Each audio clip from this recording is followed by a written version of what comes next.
Since we are in the most intense part of the renovation, I thought I'd give you a little house tour. To be able to get in, we need to climb.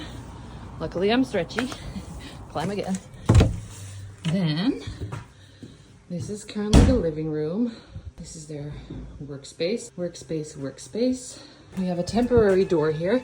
Kitchen is quite clear now. Bathroom looks incredible, but the temperature is pretty low. Hopefully tomorrow, the insulation on the outside. The kitchen itself is still in use, but full of stuff because we have no storage or surfaces. Our new outside door is amazing, but not really looking finished. We're going up the stairs halfway to where we are currently sleeping. Then up more.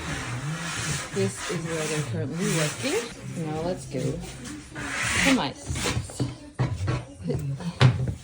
Over here is the only room that is mine fully. As you can see, it's very full because it's the only warm room as well. This is my workspace and some more plants. Hopefully in 1 week they will be done and we will slowly take back use of the house. If you have a house, I hope you enjoy it and sit on the sofa for us.